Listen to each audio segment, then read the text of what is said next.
अब सूत जी ने कहा कि हे श्रेष्ठ मुनियों, मैं आगे की कथा कहता हूँ। 2 बार तो आप लोगों ने हमसे पूछा, मैंने उन प्रश्नों का सिर्फ जवाब दिया। इस बार मुझे अपने से कथा सुनाने की इच्छा हो रही है, वो भी ध्यानपूर्वक सुनिए। पहले के समय में उल्कामुख नाम के एक राजा थे। उनका नाम था उल्कामुख। अपनी पत्नी के साथ बैठ कर के भद्रशिला नदी के किनारे पर श्रद्धा भाव से सत्यनारायण भगवान का व्रत कर रहे थे। तब तक उनकी जो पत्नी थी बहुत ही सुंदर थी, कमल के समान मुख था। एक व्यापार करने वाला व्यापारी उसी नदी के किनारे पर आया और देखा कि राजा और रानी दोनों भक्ति श्रद्धा युक्त होकर सत्यनारायण भगवान का व्रत कर रहे हैं। यह देखकर उससे बर्दाश्त नहीं हुआ, क्योंकि देखिए पूजा पाठ की ओर वहीं लोग आगे बढ़ते हैं जिनको दुख होता है, कष्ट होता है, मुसीबत में फंसते हैं, तब भगवान की याद आती है। लेकिन ये तो राजा है, इनके पास धन धान्य संपत्ति जायदाद सब कुछ भरा हुआ है और वो भी असीमित मात्रा में है। उसके बावजूद भी इनको क्या पड़ी है कि पूजा पाठ कर रहे हैं। उससे बर्दाश्त नहीं हुआ और था बनिया, वो तो सिर्फ प्रॉफिट के बारे में सोचता है, 10 जितना लगाएंगे उससे ज़्यादा हमको बेनिफिट होना चाहिए। इनको क्या पड़ी है, इतना धन संपत्ति होने के बावजूद भी कुछ पूजा पाठ में लगे हुए हैं। और ये बेचैनी उसको खींचकर राजा के पास ले गया और जा कर के राजन से उससे बर्दाश्त नहीं हुआ, पूछ ही दिया, हे राजन, आप भक्ति युक्त चित्त से यह सब आप क्या कर रहे हैं, इसके करने से क्या लाभ मिलता है। वो राजन ने कहा कि हे साधु, वो था बनिया, लेकिन व्यापारी बनिया था, उसका नाम साधु रख दिया गया था, साधु नहीं था, उसका नाम साधु था। ठीक है। तो बनिया ने पूछा जैसे ही, तो उन्होंने सत्य सत्य जवाब दिया राजा ने कि हे साधु, यह सत्यनारायण भगवान का व्रत है और मनुष्य अपने मन में जो भी अभिलाषा लेकर के पूजा करता है उसको उस अभिलाषा की प्राप्ति हो जाती है। उन्होंने कहा कि जैसे, तो उन्होंने कहा कि देखो, जिसके घर में संतान नहीं है उसको संतान की प्राप्ति हो जाती है। जिसके घर में कोई बंदी खाने में चला गया है जेल में, वो जेल से छुटकारा पाकर आ जाता है। किसी के पास कहीं युद्ध में चला गया तो युद्ध में विजय प्राप्त करके लौट कर आता है। किसी को शादी विवाह नहीं हो रहा है तो सुंदर पत्नी की प्राप्ति हो जाती है। यानी कि मनुष्य मन में भक्ति श्रद्धा के साथ कुछ भी अभिलाषा लेकर भगवान की जब पूजा करता है तो भगवान उसकी मनोकामना को पूर्ण करा देते हैं। अब साधु को लगा कि ये तो मेरे मन की बात कह दिए, क्योंकि साधु के कोई संतान नहीं थे और उन्होंने सोचा कि जब सत्यनारायण भगवान के पूजा कर लेने से संतान की प्राप्ति हो जाती है तो अब क्या बात है, तो हमारे लिए ही ज़रूरी है। तुरंत दौड़ता हुआ घर पर गया। उनके पत्नी भी बहुत सुंदर थी। उस साधु की जो पत्नी थी वो सुंदर थी, उसका नाम था लीलावती। तुरंत खबर दिया अपनी पत्नी से कि मैंने राजा रानी को सत्यनारायण भगवान का व्रत करते हुए देखा है नदी के किनारे पर, और उन्होंने कहा है कि सत्यनारायण भगवान का व्रत कर लेने मात्र से संतान की प्राप्ति हो जाती है। और इतना सुनने के बाद कौन स्त्री बर्दाश्त करेगी। स्त्री को तो विवाह के तुरंत बाद बच्चा चाहिए, तभी स्त्री पूर्ण होती है। जो स्त्री संतान नहीं दे सकती है उसको अपूर्ण माना जाता है। इसकी एक बहुत बड़ी कहानी और बाद में मैं कभी सुनाऊंगा, मौका मिलेगा तो, लक्ष्मी जी के ऊपर। लेकिन यहाँ इतना ही समझें कि वहाँ पर जाकर जैसे ही खबर सुनाया, लीलावती तुरंत व्यग्र हो गई और कही कि चलिए, जब पूजा करने से संतान की प्राप्ति हो जाती है तो सबसे पहले सत्यनारायण भगवान का व्रत पूजा संपन्न कर लेते हैं। लेकिन वो बनिया था, उसने समझाया इतनी जल्दीबाजी क्या है, पहले हमारे घर में संतान की प्राप्ति हो जाएगी तभी सत्यनारायण भगवान का पूजन करेंगे। पहले हमें रिजल्ट चाहिए, बाद में पूजा करेंगे। भगवान तो एक तरह से समझिए कि बहुत नहीं लोग कहता है कि मेरे बेटा का नौकरी लगेगा तो 2 किलो मिठाई चढ़ाएंगे। नहीं, ये सब गलत बात है, ये करना नहीं चाहिए। लेकिन आदमी की मनोकामना बुद्धि को भ्रष्ट कर लेता है। जैसे ही मन में मनोकामना आता है ना, बुद्धि मारी जाती है, हर ली जाती है। तो आदमी कहता, आप बताइए कि हनुमान जी को इतना ही फुर्सत है कि आपका 2 किलो लड्डू के लिए नौकरी लगाते रहें हैं? आपके नौकर हैं, लेकिन हम लोग उन्होंने नौकर ही समझ के करते हैं।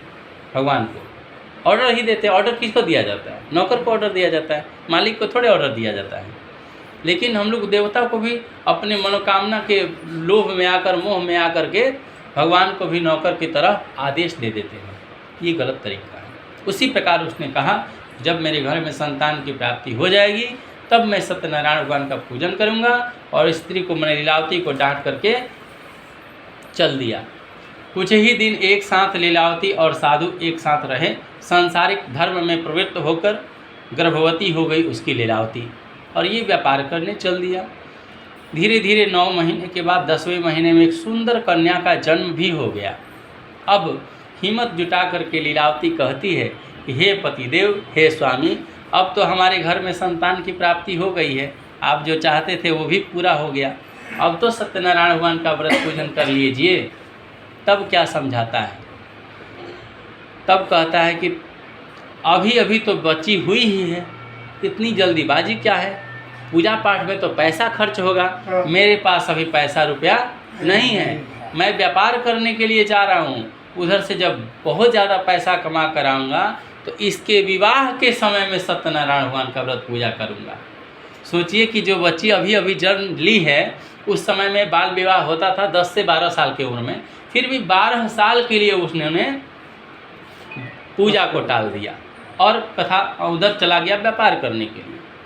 और शुक्ल पक्ष में जिस प्रकार से चंद्रमा की ज्योति बढ़ते जाती है उसी प्रकार कन्या भी रोज़ रोज़ बढ़ने लगी।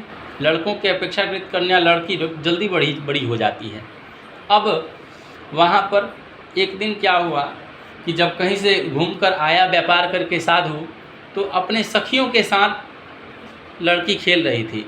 ये इतनी गुणवान थी और इतनी कलाएं इस लड़की के अंदर भरी हुई थी कि इसका नामकरण जब किया गया था तो इसका नामकरण करके रखा गया था नाम कलावती।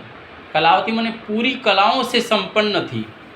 अब जब अपनी लड़कियों सखियों के साथ खेल रही थी और खेलते हुए जब साधु ने देखा तो तुरंत दूत को बुलाकर कहा कि मेरी बेटी तो जवान हो गई है, इसके विवाह के योग्य कोई वर को खोज कर ले आओ। ऐसा दूतों को आदेश दे दिया।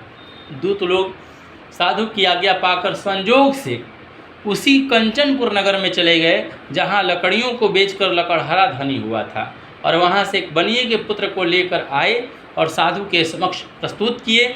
बोले कि हे साधु, यदि आपको ये लड़का पसंद हो तो विवाह कीजिए, नहीं तो दूसरा आदेश दीजिए, मैं दूसरे लड़के का तलाश करूँगा। लेकिन पहला ही लड़का इतना गुणवान था, सुंदर था कि बनिए को पसंद आ गया और विधि विधान के साथ उस कन्या का विवाह भी संपन्न कर दिया। बहुत सारा दहेज दिया, बहुत नाच, सब कुछ हुआ, लेकिन सत्यनारायण भगवान का व्रत नहीं हुआ, कथा नहीं हुआ। एक बार फिर हिम्मत जुटा करके लीलावती कहती है कि हे स्वामी, अब तो आपके पुत्री का विवाह भी संपन्न हो गया, अब तो सत्यनारायण भगवान का व्रत पूजा कर लीजिए। लेकिन वो साधु गुस्से में आकर डांटा, फटकार लगाया जोर से अपनी पत्नी को कि तुम्हें समझ में नहीं आ रहा है, अभी अभी बेटी की शादी हुई है, लाखों लाख कितना खर्च हो गया है, अब हमारे पास पैसा कहाँ है कि सत्यनारायण भगवान का व्रत पूजा करेंगे। इस बार तो इतना हालत ख़राब हो गया है कि हम और मेरे दामाद दोनों मिल कर जाएंगे अब की बार कमाने के लिए, और दोनों खूब पैसा कमा कर लाएंगे, तब सत्यनारायण भगवान का व्रत पूजा कर लेंगे। डांट करके लीलावती को समझा दिया और व्यापार करने के लिए चल दिया। 1 बार 2 बार 3 बार भगवान भी देखते हैं। 3 बार जब उसने संकल्प करके पूजा संपन्न नहीं किया तो भगवान रुष्ट हो गए और श्राप दे दिए कि तेरे ऊपर बहुत भारी दुख पड़ेगा। इसलिए संकल्प पहले नहीं लेना चाहिए कि हम आपको करेंगे, हम आप मन में आया तो कर दीजिए और नहीं आया तो चुप रहिए। फालतू बोलने की क्या ज़रूरत है, ठीक है। कमिटमेंट करेंगे और नहीं पूरा करेंगे तो खराब लगेगा किसी को भी। उसी प्रकार से वो जब चल दिया और व्यापार करके कुछ धन बटोर किए, एक स्थान पर बैठकर आराम कर रहे थे। जिस जगह पर आराम कर रहे थे वो राजा चंद्रकेतु के क्षेत्र में आ रहा था, और जिस क्षेत्र में आ रहा था उस राजा के घर में चोरी हो गई। और चोर जो थे वो 2 ही थे, और चोर धन को लेकर भाग रहे थे और राजा के दूत पीछा कर रहे थे। दौड़ते दौड़ते जब चोरों को लगा कि अब हम पकड़े जाएंगे, तो चोर लोग राजा के धन को उसी स्थान पर रख दिए जहाँ ये दोनों बैठकर आराम कर रहे थे। साधु और दामाद पहले से धन कमाकर कुछ रखे थे और राजा के धन को ये लोग सुरक्षित समझकर चोर आराम से छिप गए। भागते हुए चोरों का पीठ सिर्फ दिख रहा था, चेहरा दिखा नहीं। दूतों को लगा कि ये दोनों चोर वहीं हैं, भागने के डर से, पकड़े जाने के डर से मतलब यहाँ बैठ गए हैं। इसलिए इन दोनों को कॉन्फिडेंस के साथ पकड़ लिया और जो धन ये लोग कमाए थे इसको भी जब्त कर लिया और राजा के धन को भी ले लिया और दौड़ते हुए प्रसन्नता के साथ राजा के समीप गया। जब पुलिस को कोई ड्यूटी मिल जाती है, उसमें सफलता मिलती है, तो जल्दी लेकर आता है कि हमको इस कार्य के बदले प्रमोशन मिल जाएगा। वो दूत लोग पहुँचे और जा कर के बोले कि हे राजन, हम दोनों चोरों को पकड़ कर ले आए हैं, अब आपकी क्या आज्ञा है। राजा राजकाज की अधिकता में इतने व्यस्त थे कि उन्होंने आदेश दे दिया कि जाओ, जो तुम्हारी इच्छा हो वो कर दो, इसके कार्य के अनुसार उचित दंड दे दो। अब बताइए कि किसी नौकर को आप पावर जब देंगे तो नौकर मालिक से 4 गुना ज़्यादा पावर में आ जाता है, और वो तुरंत स्ट्रिक्ट होकर इनका सारा धन जब्त कर लिया और इन दोनों को जेल खाने में डाल दिया। ये दोनों वैश्य और दामाद जो थे दोनों गिड़गिड़ाते रहे कि हम चोर नहीं हैं, हम बनिया हैं, हम व्यापारी हैं, हम इधर से कमा करके पैसा लाए हैं, हम चोरी नहीं किए हैं। लेकिन किसी ने इनका एक भी नहीं सुना और जेल खाने में डाल दिया गया इन दोनों को। अब देखिए, कहा जाता है ना कि विपत्ति जब आती है जीवन में तो चारों तरफ से आती है। अब इनके घर पर कौन कौन बचा? लीलावती और कलावती, माँ और बेटी अकेली बची थी। इसके घर में भी चोरी हो गया और ऐसा चोरी हुआ कि धान चावल आटा का बोरा भी लेकर चल दिए चोर लोग। घर में भोजन के लिए भी लाले पड़े थे। तब तक क्या हुआ कि इन लोगों की ऐसी नौबत आ गई कि भिक्षा मांग मांग कर अपना जीविकोपार्जन करने को मजबूर हो गई। अब इतनी सुंदर लीलावती और कलावती और भिक्षा मांगने के लिए जाए तो कभी भिक्षा मिलता था और कभी डांट फटकार मिलता था। भिक्षा के लिए भी रूप बनाने की आवश्यकता है। फटा चिटा कपड़ा लेकर जाइएगा तब आपको कोई भिक्षा देगा। खूब सुंदर स्मार्ट बढ़िया धोती कुर्ता या पैंट शर्ट टाई पहन के जाएंगे तो आपको कोई भिक्षा भी नहीं देगा, है कि नहीं? तो वही इनकी स्थिति भी हुई। इतनी सुंदर कन्या, पहनावा ओढ़ावा भी ठीक था, बढ़िया की पुत्री थी, भिक्षा मांगने जाती थी तो ज़्यादातर जगह पर फटकार ही मिलता था। कभी कभार भिक्षा मिलता था तो किसी दिन खाना बनता था और किसी दिन उपवास ही गुजारना पड़ता था। ऐसी नौबत से गुजरती, चारों तरफ से दुख का पहाड़ टूट गया। अब एक दिन का सिलसिला क्या हुआ कि भिक्षा मांगने के दरमियान ही कलावती किसी ब्राह्मण के घर में प्रवेश कर गई जहाँ पर ऑलरेडी भगवान का पूजन हो रहा था, और जा कर के भगवान से बैठ कर के कथा सुनने लगी। ब्राह्मण देवता कथा सुनाने लगे। सायंकाल के समय में कथा शुरू हुई थी। पंडित जी सुना दिए कि प्रसाद भक्षण किए बिना घर नहीं जाना चाहिए। अब कलावती बेचारी मजबूर हो गई, कथा का अंत का इंतज़ार करने लगी। बहुत रात हो गई, अंत होते होते, प्रसाद वितरण होते होते और रात हो गई। जब घर पर लौटकर बीते रात पहुंची तो माँ को शक हो गया, मेरी बेटी को लगता है कि नया नया विवाह हुआ, पति का साथ मिला नहीं और अचानक आज़ाद हो गई। इतनी रात रात तक घूम रही, कोई डांटने वाला नहीं है, घर में पुरुष गार्जियन नहीं है। एक औरत को मर्यादित रखने के लिए हमेशा पुरुष के संरक्षण की आवश्यकता होती है। जब बच्ची छोटी होती है तो उसके माँ बाप का संरक्षण मिलता है, पिता का संरक्षण मिलता है। जब बच्ची बड़ी होती है तो भाई का संरक्षण मिलता है। जब उसका विवाह होता है तो पति का संरक्षण मिलता है। तो हमेशा जब संरक्षण में औरत रहती है तो मर्यादित रहती है और तभी उस औरत का मर्यादा का पालन कर पाती है, तो ये सृष्टि बैलेंस में रहता है। लेकिन औरत के ऊपर से जब पता चल जाए किसी को कि संरक्षण कोई नहीं है तो उस औरत को लोग दुरुपयोग करता है। इसीलिए यहाँ पर सोच रही हैं माँ, कलावती की माँ, कि लगता है कि मेरी बेटी के ऊपर से साया समाप्त हो गया है, इसीलिए ये बिगड़ गई है, शहर का हवा लग गया है। और फटकार लगाने लगी, ऐ पुत्री, इतनी रात तक तुम कहाँ रही? तेरे मन में क्या विचार चल रहा है? तभी माता से सत्य सत्य वचन कहा कलावती ने, क्योंकि कलावती जो थी वो सभी कलाओं में संपूर्ण और सुशीला कन्या थी। उसने कहा कि हे माता, मैंने मनोरथ को पूर्ण करने वाला सत्यनारायण भगवान के व्रत को एक ब्राह्मण के घर में देखा है, इसी कारण हमें देर हो गई। जैसे ही सत्यनारायण व्रत का नाम सुनी लीलावती, उसको अपने पति के द्वारा किए गए संकल्प का याद आया कि धन के इंतजार में इतना समय व्यतीत हो गया और ऐसी स्थिति आ गई कि हम लोग कंगाल हो गए और सत्यनारायण भगवान का पूजा नहीं कर पाए। इसलिए अब हम लोग धन का इंतजार नहीं करेंगे। कल सुबह जो भी भिक्षा में धन प्राप्त होगा उसी से हम लोग सत्यनारायण भगवान का व्रत पूजा करेंगे।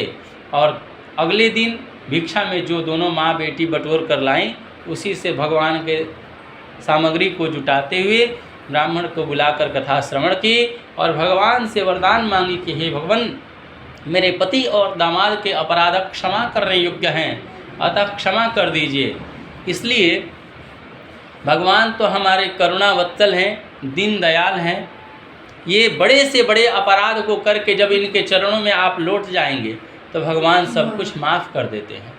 और तुरंत एवमस्तु कह दिए और भगवान उसी क्षण चले गए राजा चंद्रकेतु के घर में और जा कर के रात में स्वप्न में दिखाई दिए और बोले कि हे राजन, कल सुबह होते ही दोनों सज्जन बनियों को छोड़ देना, नहीं तो तेरा राज्य, धन, पुत्र आदि सबका सब नष्ट कर दूंगा।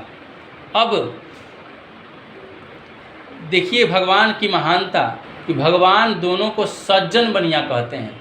ऐसा दुष्ट मानव जिन्होंने कई बार संकल्प करके पूजा नहीं किया, लेकिन अपनी पुत्री और माँ के भक्ति के प्रभाव का देन है कि उसके परिवार के सभी लोगों को सज्जन समझते हैं भगवान, और बोलते हैं कि दोनों सज्जन बनियों को छोड़ देना, नहीं तो तेरा राज्य धन नष्ट कर दूंगा। सुबह हुई और राजा ने सभा में उपस्थित सभी मंत्रीजनों को बुला करके कहा कि इस प्रकार का स्वप्न हमने रात में देखा है। सलाह लेने के लिए बुलाया था मंत्रीजनों को, लेकिन सलाह लिए बिना ही दूतों को आदेश दे दिया कि जाओ शीघ्रता के साथ दोनों को बंदी खाने से छुड़ा कर ले आओ। और राजा की आज्ञा पाकर दूत लोग गए, बंदी खाने से दोनों को छुड़ा कर ले आए। काफ़ी दिनों तक जेल में बंद रहने के कारण दाढ़ी बाल सब कुछ बढ़ गया था। हजामत आदि बनवाया, नया वस्त्र आभूषण दे करके, स्नान आदि से निवृत्त करा करके उन्हें जो धन लिया था उनका वो धन भी दे दिया। और राजा अपने तरफ से भी कुछ धन प्रदान किया, क्योंकि इतने दिनों तक इनका इनकम मेरे वजह से बंद हुआ, तो इनको कुछ प्रदान किया जाए। जिस प्रकार से कोरोना में घर में लोगों को बंद रखा सरकार ने, तो एवज में कुछ धन बांटा, उसी प्रकार से राजा अपनी गलती का एहसास करते हुए कुछ अपने तरफ से भी धन दे दिया। और इन लोगों ने धन ले करके पुरानी बातों को स्मरण करते हुए कि मैंने गिड़गिड़ाते हुए कहा था कि हमारी कोई गलती नहीं है, मैं वैश्य हूँ, बनिया हूँ, व्यापार किया हूँ, चोरी नहीं किया हूँ, लेकिन किसी ने नहीं सुना, इसलिए इस बार कुछ कहना नहीं है। दोनों चालाकी से राजा को दंडवत प्रणाम करके बोले, हे राजन, अब आपकी कृपा से हम लोग अपने अपने घर को प्रस्थान करते हैं। और कुछ भी पिछली बातों को स्मरण करते हुए कुछ भी नहीं कहा, और राजा को प्रणाम करके बोले कि अब हम आपकी कृपा से अपने अपने घर को प्रस्थान करते हैं। एक बार प्रेम से बोलिए वृंदावन बिहारी लाल की जय, सत्यनारायण भगवान की।